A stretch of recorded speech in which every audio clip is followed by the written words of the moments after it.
Evidence secured at Marker 4. Advise command we are holding the scene. Copy that. It's getting heavier out here. One detail about this case will embed itself in your brain forever, and you will never unhear it. Forget the blood pooling on the front porch. We will examine that scene later. Ignore the masked suspect disabling the security camera. Look past the ransom demands that abruptly ceased, like someone yanked a power cord. The single variable altering the entire landscape is this. Nobody who took 84-year-old Nancy Guthrie ever produced a single shred of evidence proving she survived. Zero proof. They provided no photograph, sent no voice recording, and delivered no handwritten letter. Officials told you an operative kidnapped her. Law enforcement treated the investigation strictly as an abduction. News networks broadcast the kidnapping narrative relentlessly. Yet a former FBI agent and CIA officer just issued a massive public statement. Listen to this distinction closely, because she explicitly rejects the theory of a botched burglary. She vocalized a secondary theory that everyone else in the true crime industry refuses to touch. She suspects the perpetrator targeted this house specifically because of an action taken by Savannah Guthrie. I will withhold the exact meaning of that claim right now, because absorbing the true weight of her theory requires you to examine the exact same evidence she reviewed. You must trace the identical sequence of cold logic driving her to that chilling conclusion. Then I will present the on-the-record statement from CNN's most decorated law enforcement analyst. This former NYPD deputy commissioner spent years directing counterterrorism operations. He stated someone likely re-engineered this crime, his exact word, into a kidnapping scenario only after a catastrophic mistake occurred. Two distinct experts applying two entirely different analytical frameworks. Both circle a singular conclusion they hesitate to state outright. The attackers probably never kidnapped Nancy Guthrie at all. Let me strip away the noise and give you the actual timeline.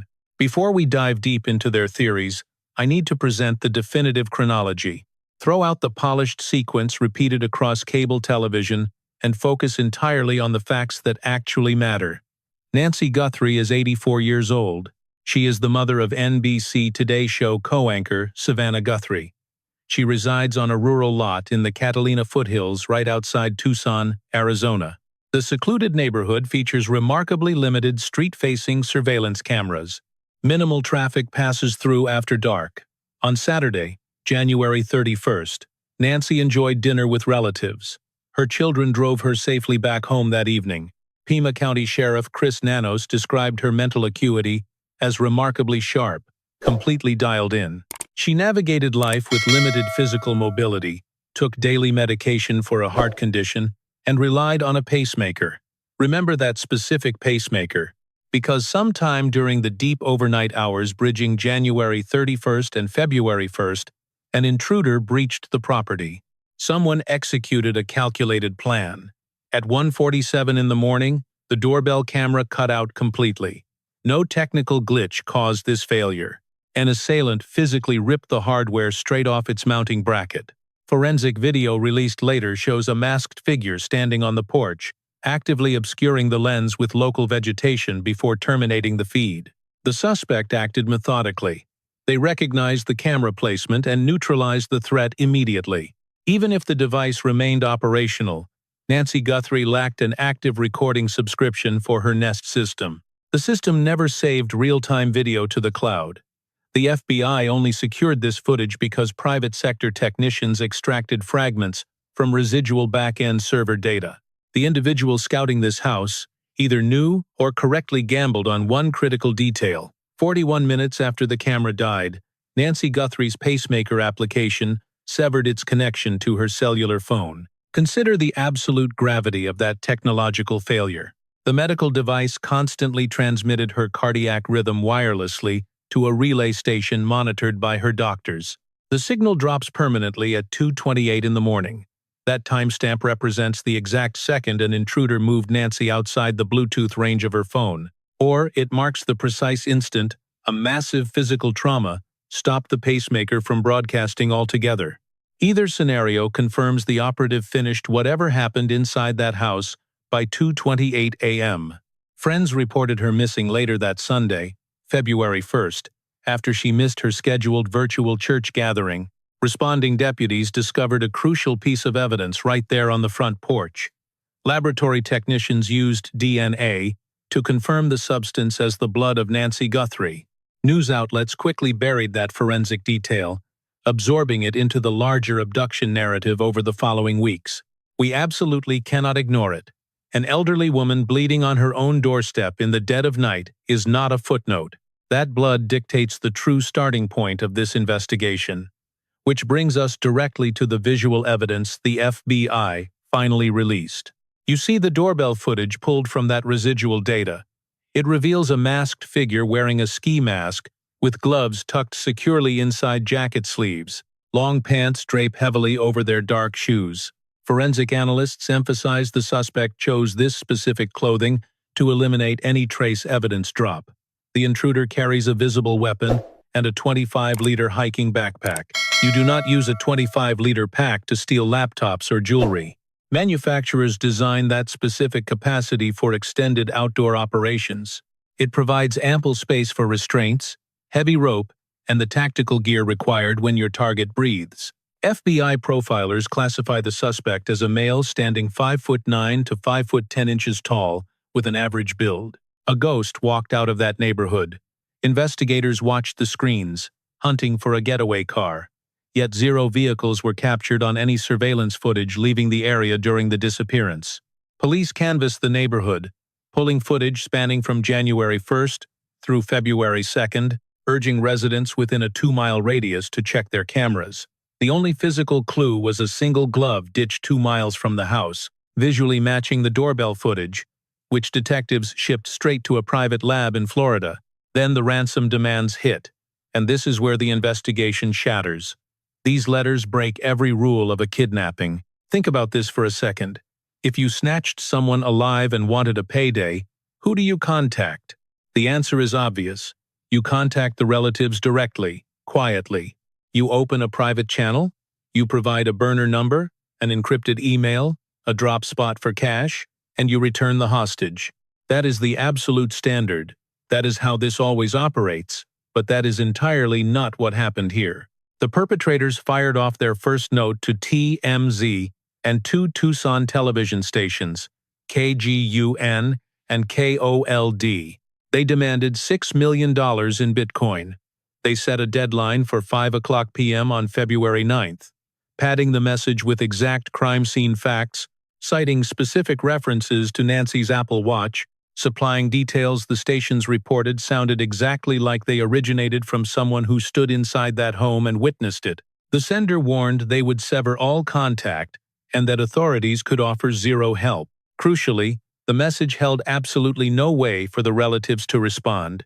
0 return emails, no burner numbers, no drop locations. CNN's top law enforcement analyst labeled it a one-way conversation. A demand letter that blocks a response operates as something else entirely. It operates as a statement. Facing this silence, the Guthrie family executed a remarkable pivot, transforming social media into their negotiation table. Hi there, everybody. I wanted to come on and just share a few thoughts as we enter into another week of this nightmare. I just want to say, first of all, thank you so much for all of the prayers and the love that we have felt, my sister and brother and I, and that our mom has felt. Because we believe that somehow, some way, she is feeling these prayers and that God is lifting her even in this moment and in this darkest place. We believe our mom is still out there. We need your help.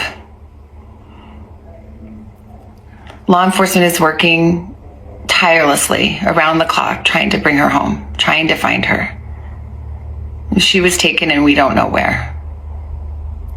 And we need your help.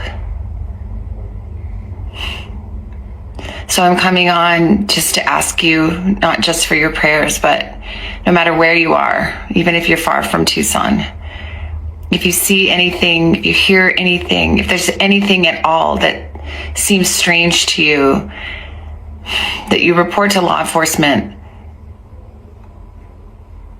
We are at an hour of desperation, and we need your help.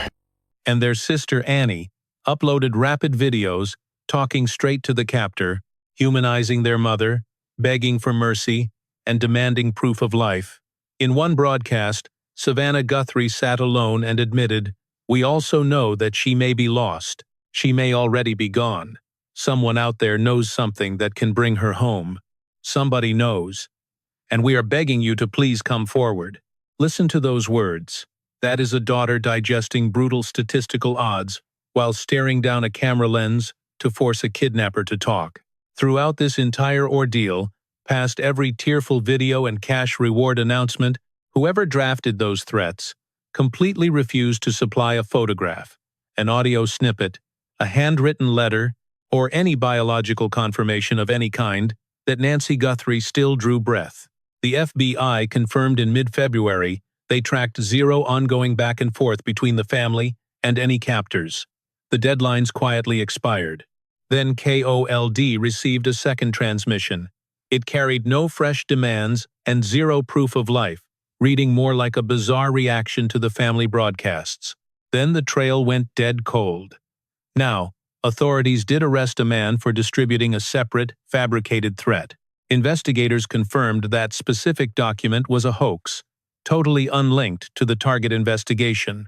So, not every circulating threat carried weight, but detectives treated those first letters to TMZ, KGUN, and KOLD with absolute gravity, answering them directly. Those initial texts held verified specifics. They carried enough authentic weight to dictate the manhunt, and then they vanished completely. CNN's chief law enforcement and intelligence analyst, a professional who served as a deputy commissioner for the NYPD, an FBI assistant director, and a senior United States intelligence official, stepped forward. He posed a highly specific, on-the-record question you need to cement in your mind. Could someone come up with a ransom note to disguise a home invasion where the victim may have been seriously injured to salvage their crime? That is not a rhetorical question. He explicitly challenged detectives and the public to weigh a terrifying reality. Those demands never launched a kidnapping. They provided the cover. The blood speaks. Let's trace the blood. A News Nation camera crew stumbled right onto it. A visible red trail tracking directly away from Nancy Guthrie's front door. They spotted this on the front porch and across the driveway after police released the taped-off scene back to the relatives. Pima County Sheriff Chris Nanos confirmed it on the record. Laboratory DNA matches proved that blood belonged to Nancy. Fox News Digital stepped in and documented those exact crimson drops on camera. Forensic pathologist Dr. Michael Baden, ranking among the most heavily cited forensic experts in American legal history, analyzed those images and broke down the science. He pointed out the structure of the splatters, identifying pale centers that medical examiners label as donut shapes. He explained these patterns form exclusively when droplets plummet from a nose or mouth, because falling blood mixes with oxygen to punch out that distinct, hollow core. A disabled security lens and a silenced heart monitor.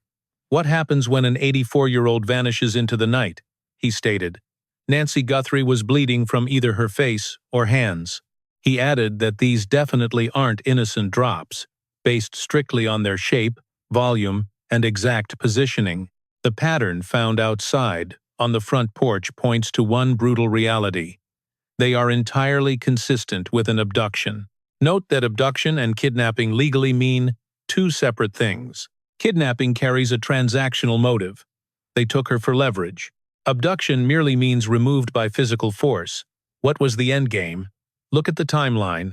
Relatives dropped Nancy off on January 31st. The doorbell camera suddenly dies at 1:47 a.m. An intruder who stalked the property disabled it, waiting for dead silence, armed with a weapon and a backpack. Nancy's pacemaker application severed its phone connection at 2:28 a.m. And right on her front porch, the primary bottleneck, her blood stained the concrete in a formation Forensic pathologists link directly to facial trauma suffered during a struggle. A brutal encounter struck Nancy Guthrie right on that doorstep. Whatever hit her moved with enough speed and power to draw blood from the nose or mouth, happening within the 41-minute void between the disabled camera and silenced pacemaker. Detectives repeatedly gravitated back to that exact front door area. During a specific visit, witnesses watched them intensely analyzing the walkway and the porch, obsessing over that zone. Yet zero neighborhood surveillance networks caught any suspect vehicle speeding away from the crime scene. Police requested residents inside a 2-mile radius to scan their personal cameras for any strange activity. Not a single piece of footage showing a getaway car matching the time frame has ever been released. This creates a deeply unsettling problem. Did the attacker flee on foot? Did a getaway driver somehow evade every local lens? Or did the entire operation derail so fast that the planned escape never even occurred? Let's focus entirely on that last scenario. The leading expert completely shot it down. I need to introduce someone crucial. She is no armchair commentator, nor some podcast host padding the clock between ads. She dedicated years as a Federal Bureau of Investigation special agent handling counterterrorism. Afterward, she transitioned into the Central Intelligence Agency, running classified operations most citizens never hear about. Her career centers entirely around decoding how violent predators map out crimes meant to control, coerce, or inflict terror. When the story hit, she joined NewsNation reporter Brian Antine to deliver a rigorous on-air breakdown. Her conclusions sent shockwaves through the true crime world, even though major networks barely gave her findings any real traction. She unequivocally stated this incident could never be a botched break-in. Why does that matter? Because mid-February, a local Arizona television broadcast quoted an inside source, claiming detectives privately concluded it was exactly that, a burglary that accidentally escalated. The Puma County Sheriff's Department fired back almost instantly. They declared their department never classified the event as a botched home invasion. They called contrary reporting inaccurate, a stance the Federal Bureau of Investigation echoed. Sheriff Nanos flatly told Fox News, "That did not come from us." So what happened? Her answer: thieves never take people. In standard burglaries, criminals simply do not drag victims along. She pointed out that doing so drags down the entire mission, break down the tactical logic. A robber has one basic objective: breach, grab valuables, vanish. Forcing a living person to come, especially an 84-year-old with limited mobility, torpedoes the operation. It ruins speed and creates noise. It upgrades property theft into a federal kidnapping violation carrying an automatic life sentence. Seasoned offenders never make that catastrophic error by mistake. She went further. That 25-liter outdoor backpack changes everything. If your goal is swiping electronics or jewelry, you carry duffels. You never strap on a quarter-century hiking pack. You only wear that specific gear when your target demands heavy physical restraint, massive space, and the leverage to haul heavy weight on your back. She insisted this house was never a random target. The truth is far darker. Her name is Tracy Walder. I want to talk about this continued speculation about this new photo. There's a lot of speculation. There's a lot of confusion. Why did the FBI release the photo without clarifying when it was taken? This all feels very, very unusual. They released the photo because it was perhaps a different angle or a different look at the suspect. But you are right. This definitely creates a lot of confusion because if you remember, they had originally, I think it was a week and a half or 2 weeks ago, asked residents to provide Ring doorbell camera footage from several weeks prior to this happening. And so I am wondering if they got that date from this picture, although obviously I have no concrete information to support that. But it really would help, I guess, maybe ease the community's fears, whether or not this was targeted or if this was some random attack. Yeah, you bring up a good point, Tracy, because they had asked specifically for Ring cam video going back for the entire month of January, but then they asked specifically for everybody to check on January 11th, which has fed the speculation, as well as sources are reaching out, and not just to News Nation, to other news organizations too, to say that that second image that was released that shows this man without a backpack and without a gun was from a different night, which would suggest that there was some casing going on of the house. 100%. I mean, I have said this from the very first day that we had discussed this, and that I believe that this was obviously very targeted, and that this person, this wasn't their first time to the home. Yes, I understand them covering the Ring doorbell camera with the brush is a little bit primitive, but at the same time, I think that this person, at least for a month or so, had been looking at a pattern of life and a pattern of activity at this home before really deciding on that date. She believes the intruder was either furious over something Savannah Guthrie did or harbored a dangerous obsession, making this family the ultimate target. Walder maintained it feels way too precise, noting that blind obsession and calculated retaliation actually represent vastly different threat profiles.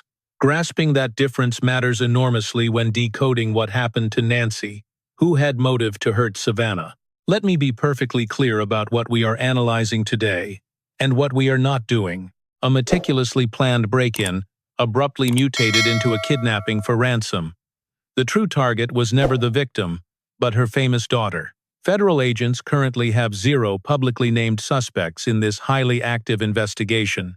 Do not believe anyone claiming they know the true identity of the perpetrator. They are lying.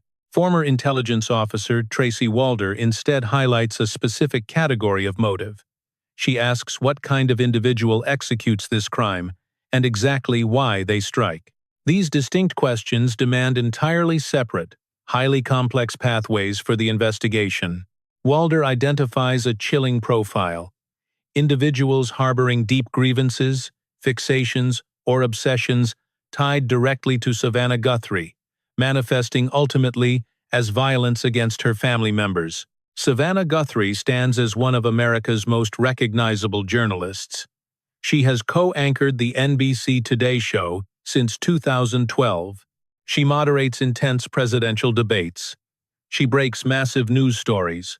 For the past 10 years, she has interviewed, challenged, and reported on the most fiercely debated political events worldwide. Millions consume her face and voice daily. This intense visibility breeds a phenomenon criminologists term a parasocial relationship. Viewers develop profound, one-sided emotional attachments to public figures. The celebrity remains totally unaware of these invisible bonds. Most of the time, these connections stay completely harmless. Rarely, yet well documented, they turn incredibly dangerous. Documented cases of stalking and targeted violence against celebrities and their families follow a rigid pattern. The obsession ferments over months or years. The victim remains blind to the danger. Imagined insults escalate the fixation. A specific trigger flips a switch. Suddenly, the silent obsession hardens into a tactical plan. Academic literature reveals a terrifying consistency regarding these predators. Attackers rarely strike the public figure directly, choosing instead an accessible associate. They hunt relatives with observable routines, exposed addresses, and homes lacking heavy security infrastructure. Nancy Guthrie did not hide her residence. Her daughter warmly discussed her mother across dozens of public appearances, and Nancy even appeared on the Today Show. She held a highly visible, documented role in Savannah's public life. Could that visibility have drawn a predator? Tracy Walder answers that question by highlighting retaliation as the second category of threat. An attacker furious over Savannah Guthrie's actions presents an entirely different threat profile. Retaliatory offenders feel absolutely no love for the celebrity. They seethe with anger. They genuinely believe the journalist committed a professional, personal, or political wrong against them. To inflict maximum devastation, they target the exact person the public figure cherishes the most. Criminologists studying this specific pattern classify it as proxy violence. The celebrity remains the actual target. Offenders unleash violence upon someone the celebrity cannot adequately protect. Hunting down a mother sends a chilling, highly calculated message. It screams, "I found the thing you love most, and I struck before you could intervene." If either obsession or retaliation toward Savannah motivated this crime, what comes next? It means the attacker did not choose Nancy's property at random. Somebody conducted deep research. Somebody studied that exact neighborhood. A predator surveilled the house, learned the doorbell camera angles, mastered the Nest vulnerabilities, and mapped the perfect approach to minimize their exposure. It looks far too targeted. Coming from an expert who built terrorism cases her entire career, those words carry massive weight. What exactly does too targeted really mean here? A much darker implication lurks right beneath this entire theory, changing the motive entirely. If Savannah made Nancy a target, then the ransom demands mailed to media outlets ignored money entirely. The kidnappers simply wanted sheer, unadulterated power. They wanted Savannah to watch. They forced her to publicly participate in her mother's nightmare, stripping a journalist of control and making her the helpless story. This realization completely shatters the emotional architecture of the crime. Forget transactional motives. Forget mere crimes of opportunity. This attack feels deeply personal, engineered in a calculated manner to break a journalist. Who could execute such a precise operation? That psychological reframe changes absolutely everything, and our next expert provides the answer. I now bring in our second analyst, the person who provides the absolute clearest picture regarding the events inside that house. John Miller operates as the chief law enforcement and intelligence analyst for CNN.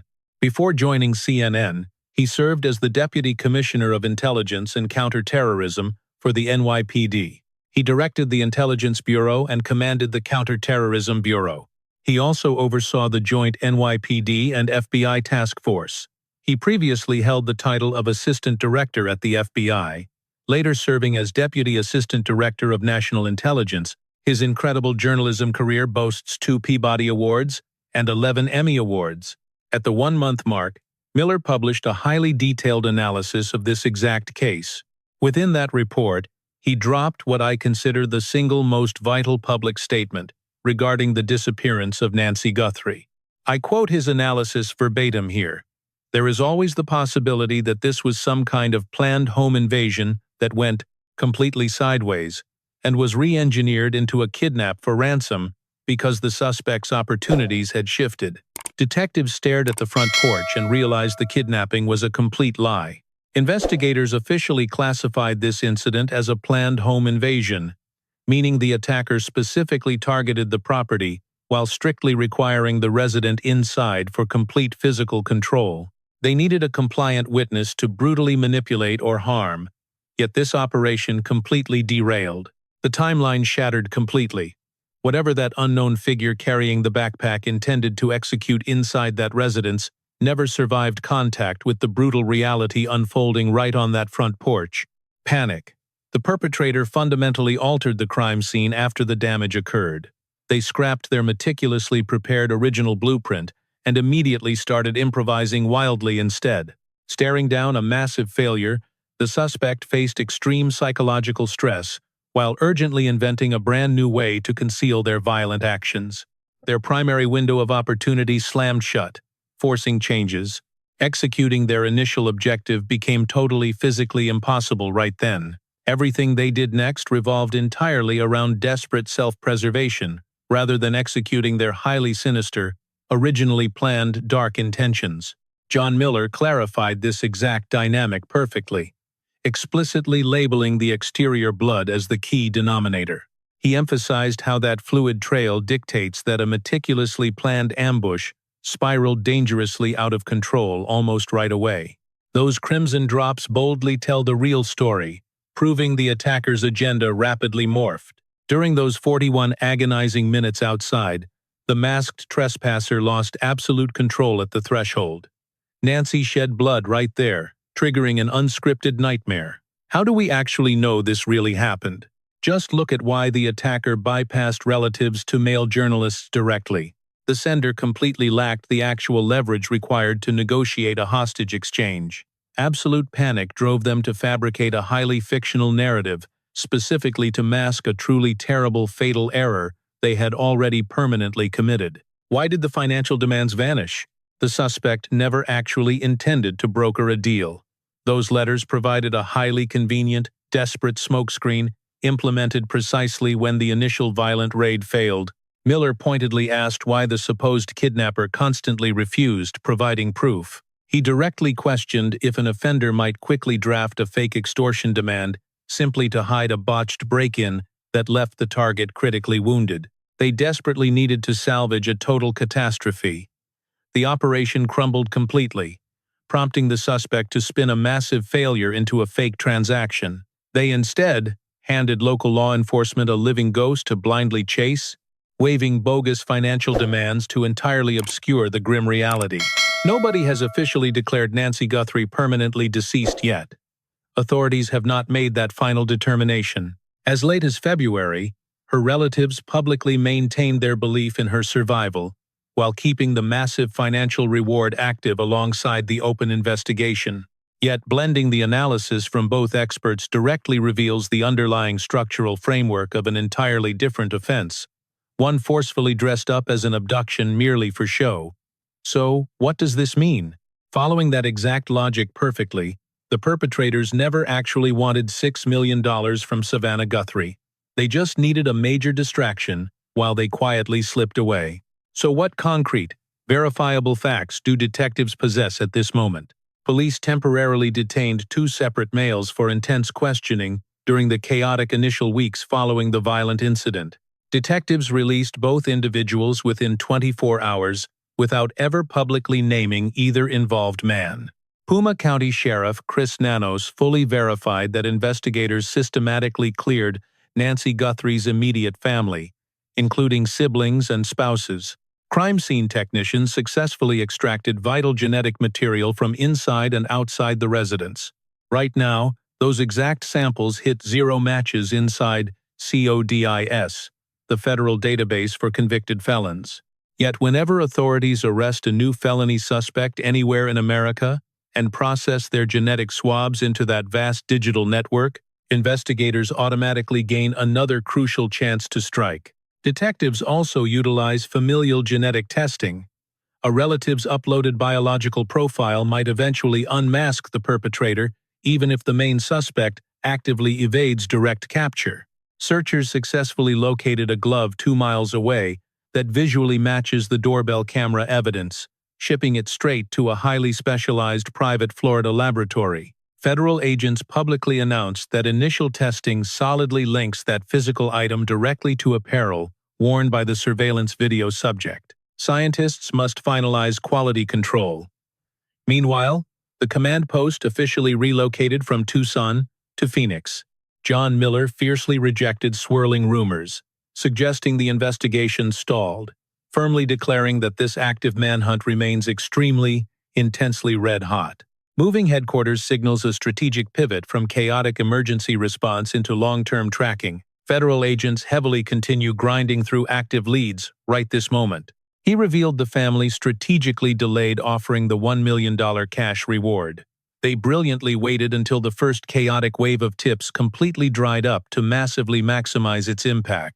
Miller verified that relatives flawlessly executed this calculated timing alongside law enforcement. Listen closely. If you hold even a fragmented piece of this puzzle, dial the tip line at 1-800-CALL-FBI. We linked that contact info below. Let me frame the big picture. You clicked this video, already knowing the basic facts. You recognize the missing woman, the bloody scene, the extortion letters, the disguised prowler, and the deafening quiet. A specific detail alters everything. It proves the plan failed before anyone stepped inside. Today, I am showing you exactly what two credentialed law enforcement voices covering this investigation actually say when we dismantle their words against the physical evidence. Tracy Walder, former FBI agent and former CIA officer, argues this crime remains too targeted to be random, not a burglary, not opportunistic. Who was the target? Someone possessing intimate knowledge of Savannah Guthrie, an operator connected directly to her world, chose this exact house and this specific woman intentionally. They acted out of obsession, or a motive masquerading as pure revenge. John Miller, former NYPD Deputy Commissioner of Intelligence and Counterterrorism and former FBI Assistant Director, identifies the primary denominator, the blood. That blood controls the narrative. It proves the operation derailed immediately on the porch before the perpetrator could execute whatever original plan existed. So what exactly came next? The letters, the demands, the prolonged silence. A suspect likely constructed these elements to explain an event that already happened, covering up what they did, rather than attempting to recover Nancy. Neither expert pronounced her dead. I am not stating it either. I declare that clearly because, behind this tactical analysis, an actual family suffers. Savannah, Cameron, and Annie wait desperately for answers. They stood before television cameras. They literally begged. They offered absolutely everything they have. What I am stating is that early media coverage relied entirely on one theory: a kidnapper taking Nancy alive, demanding ransom. Inside the expert community, that dominant framework quietly died. Why? Because an entirely harsher reality replaced it. This shift starts directly with the jarring question Tracy Walder bravely asked aloud. Who harbored a reason to hurt Savannah Guthrie badly enough to hunt down her mother? That specific question lacks a public answer today, but detectives might hold one privately. If investigators are executing the work John Miller claims, running DNA, tracing genealogy, pursuing leads, that answer sits closer than authorities admit. Are they closing in? They just might be. Nancy Guthrie deserves answers immediately. Her family deserves them. If this breakdown helped you understand the investigation, hit subscribe and ring the notification bell. This remains a highly active investigation. I will cover every significant development as it breaks. I will see you next time.